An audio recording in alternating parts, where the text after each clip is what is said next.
गुज़िश्ता हफ्ते supreme court में काली भेड़ों और ब्लैक बम्बलबी का तस्करा कुछ इस अंदाज से आया कि संजीदगी में लिपटा कोर्ट रूम नंबर 1 कहकहों से गूंज उठा। मेरा दिल भी संजीदा गुफ्तारी बल्कि तल्ख निगारी से ऊबने लगा है।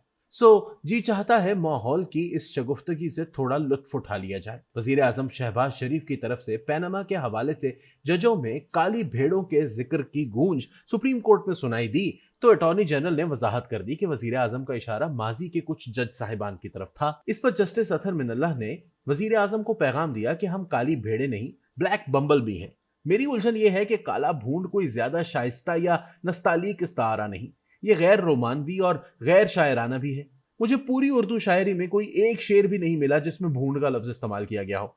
क्या ही अच्छा हो कि जस्टिस साहब किसी अगली समात में खुद ही ब्लैक बम्बल बी का कोई अच्छा सा उर्दू मुतबादिल तजवीज कर दें। मुख्तलिफ तराजिम के बावजूद मेरे दोस्तों ने अलबत्ता मुकम्मल इत्तफाक किया है कि काला भूंड सख्त जहरीला कीड़ा है। अगर ये एक से ज्यादा यानी लार्जर या फुल जत्थे की शक्ल में हो तो डंक ज़दा शख्स की मौत भी वाक़ हो सकती है।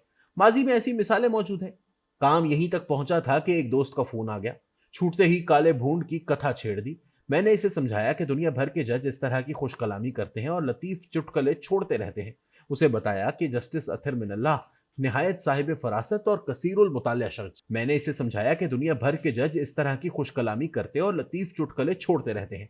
उसे बताया कि जस्टिस अतहर मिनल्लाह निहायत साहिब फरासत और कसीरुल मुतालिया जज हैं। इन्होंने बहुत सोच समझ कर ये इस्तेआरा इस्तेमाल किया है। वो बोला, इसमें ऐसी कौन सी फरासत और दानिश है? मैंने धीमे लहजे में कहा, देखो ये स्याह भूंड, काली भूमली, जंबूरे स्याह, जबाब अस्वद या डेमू जो कुछ भी है, एक सच्चे खरे और हकीकी मुंसिफ की तरह सबके साथ यकसां सलूक करता है।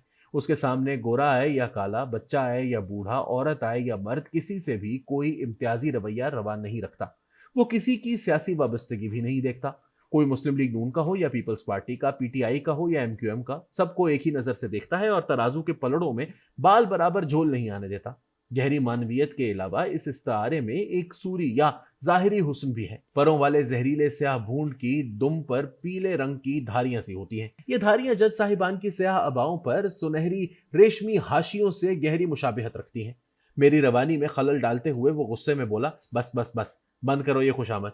मत झूठ बोलो कि काला भूंड सबसे यकसा सलूक करता है। जरा बताओ, नवाज शरीफ को सिसिलियन माफिया, गॉडफादर जैसे लकब किसने दिए थे? किसने वजीर आजम को पैगाम दिया था कि अडयाला जेल में बड़ी जगह खाली है? और फिर किसने रिमांड पर जेर हरासत मुलजिम का इस्तकबाल गुड टू सी यू कहकर किया था? ये कैसे इंसाफ पसंद भूंड हैं जो किसी मुजरिम के सर पर तितलियों की तरह मंडलाते और किसी बेगुनाह के सीने में अपना गहरा जहरीला डंक उतारते हुए इसे वजीर आजम हाउस से निकाल देते हैं। मैंने उसे ठंडा करते हुए कहा, यार ये सब माजी की बातें हैं। वो और ज्यादा बिफर गया। अच्छा तो ये बताओ, जिन जज साहब ने तुम्हें काले भूंड का इस्तारा दिया है, इन्होंने जज राना शमीम को किस तरह मुजरिमों के कटहरे में खड़ा कर दिया था? किस तरह उसका नाम ईसीएल में डाल दिया था? सिर्फ इसलिए कि उसने शवाहिद के साथ ये इल्जाम लगाया था कि साकिब निसार ने नवाज और मरियम के मामले में इस्लामाबाद के जजों पर दबाव डाला। आज वही बात 6 जज साहिबान ने कही तो जज साहब का मौकफ बदल गया है। मैंने कुछ कहना चाहा लेकिन वो बोला, सुनो सुनो, जब 4 साल पहले रियासत मदीना के दावेदार इमरान खान के दौर में नवाज शरीफ की तकरीर और तस्वीर पर पाबंदी लग गई तो मुस्लिम लीग नून फरियादी बनकर अदालत गई। तब जस्टिस अतहर मिनल्लाह साहब ने दरख्वास्त ही को नाकाबिले समाअत करार देकर बाहर फेंक दिया और कहा, सियासी मामलात अदालतों में ना लाए जाएं। तकरीर पर पाबंदी से नवाज शरीफ का कौन सा बुनियादी हक मुतासिर हुआ है? और आज इमरान खान के मामले पर उनकी राय यह है कि किसी की तकरीर या बयान पर पाबंदी नहीं लगाई जा सकती, चाहे वो जेल में बंद कोई सजा याफ्ता मुजरिम ही क्यों ना हो। कुछ दिन पहले इन्होंने अपने 4 साथियों से इख्तलाफ करते हुए राय दी कि वीडियो लिंक पर इमरान खान का खिताब बराह रास्त 25 करोड़ आवाम तक पहुंचाया जाए। वो पता नहीं क्या क्या ऑल फॉल बके जा रहा था। मैंने तंग आकर फोन बंद कर दिया। मैं पूरी तरह आली मर्तबत जस्टिस अतहर मिनल्लाह के साथ खड़ा हूं।